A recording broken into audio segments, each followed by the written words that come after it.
moogtahay in shayaadiin lagu caabudi jiray jasiiradda uu ku noolaa Jeffrey Epstein. Faylasha Jeffrey Epstein ma ahayn uun diiwaano dambiyeed, waa diiwaano muujinaya diin qarsoon 3 milyan iyo barka bog ayaa cadaynaya waxa dunida calmaaniga ahi aysan u magac bixin karin, kaniisaduna aysan qiran kareynin. caabudida shaydaanka oo si toos ah ugu dhexmiran heerarka sare ee awoodda caalamka. waxaa la soo qarxiyay dhismayaal macbadyo ah oo wata astaamihii Baabil iyo sanadkii Bacal ee reer Ilyas Ilaahay uga digay. Budgoyn iyo gowrac ritual ah, sacrificial ritual, barnaamij taranka dadka lagu bedelayo transhumanist breeding si loo abuuro bini aadam ka sarreeya kuwa caadiga ah. meemoyada la helay waxay soo bandhigeen howlgallada baadilka ah ee sirdoonka Mossad, dhiibanayaal loola dhaqmay sidii gooyim dad aan yuhuud ahayn oo loo arko xoolo loo qalo alla bari ama xoola ahaan. waxaas oo dhan waxa weheliya aamusnaanta kuwii ay ahayd inay ka gilgishaan arrinkan. 3 milyan iyo badbog oo ka kooban iimaylo, qoraalada marag furka, dhibanayaasha, sawirro iyo diiwaanada baadhista ayaa cadaynaya in Jeffrey Epstein uu maamulayay howlgal caalami ah oo ka ganacsiga carruurta ah oo uu u haystay difaac dawladeed oo ay ku lug lahaayeen hay'adaha sirdoonka iyo maalgelin balaayiin dollar ah. warbaahintu waxay ku sheegi doontaa in faylasha Epstein ay ka hadlayaan ka ganacsiga carruurta. ma khaldana hadday sidaa u hadleen, laakiin xaqiiqada oo dhan sidaa ma aha, ayaguna ma wada sheegin. waxa 3.5 milyan oo bog dhab ahaan ay diiwaan geliyeen waa wax aad uga weyn dambiye caadi ah. waa caabudid shaydaan, ma aha caabudid shaydaan oo keliya ee waa caabudida anshuxumada lafteeda. xumaantu faqriga kuma dhaxfaafto, waxay isugu tagtaa meesha awoodda adduunku taal. faylasha Epstein waxay muujinayaan shabakad ka kooban boqorro, saraakiil, sirdoon, madaxweynayaal, ra'iisul wasaarayaal, maalqabeeno, tiknoolajiyad, aqoon iyo aqoon-yahanada jaamacadda oo dhammaan ku lug leh barnaamijkiisa. shaydaanku kaliya ma lumiyo dadka aan awoodda lahayn, wuxuu bartilmaameedsadaa kuwa qaabayn kara qarannada, dhaqaajin kara suuqyada oo iska difaaci kara sharciga. waxyaabaha faylalkan lagu arkay waxaa ka mid ah ilaahyadii hore oo dib loo soo nooleeyey.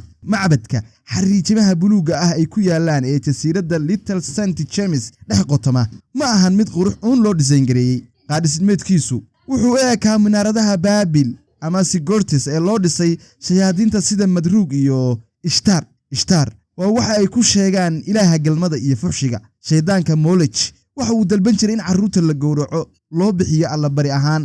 lamashtu ayana waa shaydaan dhadig ah oo u gaarsata carruurta yar, dhammaanna waxay ka muuqdeen jasiiradda dhexdeeda. wixii ka dhacay jasiiradda Epstein ee carruurtii la xabisayay, anshuxumada iyo jirdilkii loo riyaaqayay waa isla dhaqankii qadiimiga ahaa ee ilaahyadaas oo kaliya lagu dhex fuliyey qarnigan 21aad. boqortooyada liidata ee reer galbeedku waxay u aragtaa dhaqan maalqabeen, laakiin dhab ahaantii waa caabudid shaydaanka oo heer warshadeed la gaarsiiyey. waxaa kale oo meesha lagu dhex arkay transhumanism, waa aaminsanaanta in tiknoolajiyadda ay bani aadamka ka dhigi karto ilaahyo ayna ka sare mari karaan insaanka kale.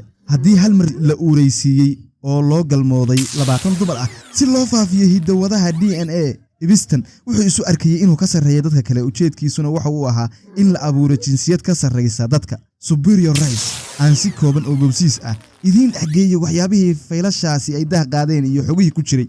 COVID-19 oo kooxdani dunida ay ku faafisay si ay uga faa'iidaan lacagta talaalka. cudurrada faafa waxaa loo isticmaalaa in lagu xadido xorriyadda dadka si loo hirgeliyo aqoonsiyo dijitaal ah iyo in laga faa'iido dhaqaale ahaan talaalada.